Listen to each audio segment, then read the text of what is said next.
নমস্কাৰ, জয় হিন্দ, জয় অসম। এটা বহুতেই ভাল খবৰ লৈছোঁ আপোনালোকৰ মাজলৈ। আজি পুনৰ নতুনকৈ চাকৰি আহিছে BSF বিভাগৰ ফালৰ পৰা। যিহেতু BSF বিভাগৰ ফালৰ পৰা নতুনকৈ পোষ্ট মুকলি হৈছে। কনষ্টেবল জেনেৰেল ডিউটিৰ কাৰণে পোষ্ট মুকলি হৈছে, বহুখিনি পোষ্ট মুকলি হৈছে। এই পদসমূহত আপোনালোকে 10 পাছ কৰিলেও আবেদন কৰিব পাৰিব, 12 পাছ কৰিলেও আবেদন কৰিব পাৰিব। আপোনালোকে মিনিমাম 10 পাছ কৰি থলেও পদসমূহত আবেদন কৰিব পাৰিব। আবেদন কেতিয়াৰ পৰা হ'ব, লগতে আপোনালোকৰ এপ্লিকেশ্যন ফিজ কিমান কাটিব লাগিব, কেনেদৰে আবেদন কৰিব, সম্পূৰ্ণ তথ্য এই ভিডিঅ'টোত আলোচনা কৰিম। ভিডিঅ'টো শেষলৈকে চাব, অলপো স্কিপ নকৰাকৈ। যিহেতু BSFৰ ফালৰ পৰা বহুতে এটা ভাল সুবিধা আহিছে, সুযোগ আহিছে। কনষ্টেবল জেনেৰেল ডিউটি যিটো আপোনালোকৰ GD পোষ্ট মুকলি হৈছে 2025 বৰ্ষৰ কাৰণে। এই পদসমূহত আপুনি কেনেদৰে আবেদন কৰিব, ষ্টেপ বাই ষ্টেপ মই ভিডিঅ'টোত আলোচনা কৰিম। ভিডিঅ'টো শেষলৈকে চাব, অলপো স্কিপ নকৰাকৈ। যদি ভিডিঅ'টো ভাল পায় তেনেহ'লে এটা লাইক কৰিব, আৰু মোৰ চেনেলটোলৈ যদি প্ৰথমবাৰৰ কাৰণে আহিছে তেনেহ'লে চেনেলটো ছাবস্ক্ৰাইব কৰিবলৈ নাপাহৰিব। যিহেতু এতিয়া দেখিবলৈ পাইছে BSF constable general duty recruitment 2025ৰ ফালৰ পৰা নতুনকৈ পোষ্ট আহিছে 2025 বৰ্ষৰ কাৰণে। যিহেতু 391টা কনষ্টেবল GD পোষ্ট মুকলি হৈছে। এই পদসমূহত আপোনালোকে অনলাইন মাধ্যমেৰে আবেদন কৰিব পাৰিব। পদসমূহত কেনেদৰে আবেদন কৰিব সম্পূৰ্ণ তথ্য ভিডিঅ'টোত আলোচনা কৰিম। ভিডিঅ'টো শেষলৈকে চাব, অলপো স্কিপ নকৰাকৈ। লগতে ভিডিঅ'টো সকলো বন্ধু বান্ধৱীলৈ শ্বেয়াৰ কৰি দিব, যাতে সকলোৱে জবৰ আপডেটসমূহ প্ৰতিদিনে পাই থাকিব পাৰে। ভিডিঅ' ডেছক্ৰিপশ্যনতে হোৱাটছআপ চেনেলৰ লিংক দিছোঁ, তাতো গৈ আপোনালোকে হোৱাটছআপ চেনেলটো ফ'ল' কৰি ল'ব, যাতে প্ৰতিদিনে জবৰ আপডেটসমূহ সকলোতকৈ আগতীয়াকৈ পাই থাকিব পাৰে।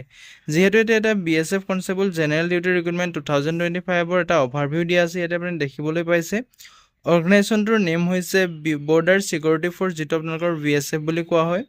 পোষ্ট নেমটো হৈছে আপোনালোকৰ যিটো কনষ্টেবল GDৰ কাৰণে পোষ্ট মুকলি হৈছে, জেনেৰেল ডিউটিৰ কাৰণে আপোনালোকৰ পোষ্ট মুকলি হৈছে। এই পদসমূহ আপোনালোকৰ স্পৰ্টছ কোৱাৰ্টাৰ পোষ্ট হয়। টোটেল ভেকেঞ্চি ইয়াতে আপোনালোকে 391টা পোষ্ট দেখিবলৈ পাব। এডুকেশ্যন কোৱালিফিকেশ্যনটো 10 পাছ কৰি আপুনি পদসমূহত আবেদন কৰিব পাৰিব।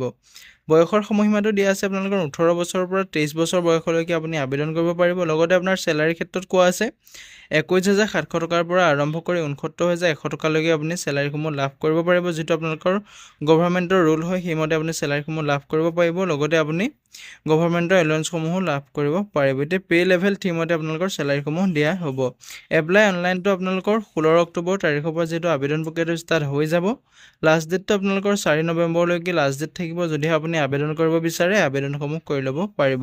অফিচিয়েল ৱেবছাইট হৈছে bsf.gov.in। এই ৱেবছাইটত গৈ আপুনি পদসমূহ যদি আবেদন কৰিব বিচাৰে আবেদনসমূহ কৰি ল'ব পাৰিব। এডুকেশ্যন কোৱালিফিকেশ্যন যিহেতু আপুনি গম পাইছে, এডুকেশ্যন কোৱালিফিকেশ্যনটো আপোনালোকৰ মেট্ৰিকুলেশ্যন হ'লে চিম্পুল আপুনি মেট্ৰিক পাছ কৰিলে আপুনি পদসমূহত আবেদন কৰিব পাৰিব। যিহেতু স্পৰ্টছ কোৱাৰ্টাৰ পদ মুকলি হৈছে, বহুতে এটা ভাল সুবিধা আহিছে, সুযোগ আহিছে 2025 বৰ্ষৰ কাৰণে BSFৰ ফালৰ পৰা। এতিয়া আপোনাৰ বয়সৰ সময়সীমাটো মিনিমাম বয়সটো 18 বছৰৰ পৰা মেক্সিমাম আপুনি 23 বছৰ বয়সলৈকে আবেদন কৰিব পাৰিব। লগতে আপুনি এজ ৰিলেক্সনসমূহ লাভ কৰিব পাৰিব।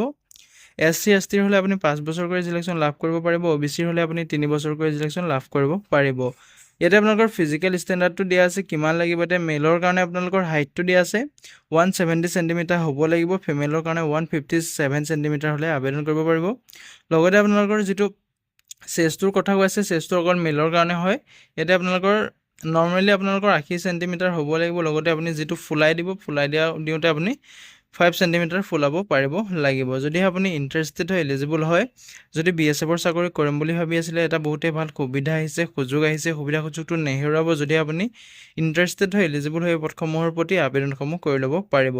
পে' স্কেলটো মই পুনৰবাৰ কৈ দিছোঁ, আপোনালোকৰ লেভেল 3 মতে আপোনালোকৰ দৰমহাসমূহ দিয়া হ'ব 21,700 টকাৰ পৰা আৰম্ভ কৰি 69,100 টকালৈকে আপুনি চেলাৰীসমূহ লাভ কৰিব পাৰিব। যদিহে আপুনি আবেদন কৰিব বিচাৰে, ভিডিঅ' ডেছক্ৰিপশ্যনতো মই এপ্লাই লিংক দি দিম, তাতো গৈ আপোনালোকে আবেদনসমূহ কৰি ল'ব পাৰিব। যিহেতু 16 অক্টোবৰ তাৰিখৰ পৰা আবেদন ষ্টাৰ্টটো হৈ যাব। লগতে আপোনাৰ লাষ্ট ডেটটো থাকিব। লাষ্ট ডেটটো যিহেতু আপোনালোকৰ 4 নৱেম্বৰ তাৰিখলৈকে লাষ্ট ডেট থাকিব। যদি আপুনি আবেদন কৰিব বিচাৰে 4 নৱেম্বৰ আগতে আপুনি আবেদনসমূহ কৰি ল'ব পাৰিব। আজিলৈ ভিডিঅ'টো ইমানেই আছিলে। যদি ভিডিঅ'টো চাই ভাল পালে এটা লাইক কৰিব, আৰু মোৰ চেনেলটোলৈ যদি প্ৰথমবাৰ কাৰণে আহিছে তেনেহ'লে চেনেলটো ছাবস্ক্ৰাইব কৰিবলৈ নাপাহৰিব। লগতে ভিডিঅ' ডেছক্ৰিপশ্যনৰ হোৱাটছআপ চেনেলৰ লিংক দিছোঁ, তাতো গৈ আপোনালোকে হোৱাটছআপ চেনেলটো ফ'ল' কৰি ল'ব, যাতে প্ৰতিদিনে জবৰ আপডেটসমূহ সকলোতকৈ আগতীয়াকৈ পাই থাকিব পাৰে। জয় হিন্দ, জয় অসম।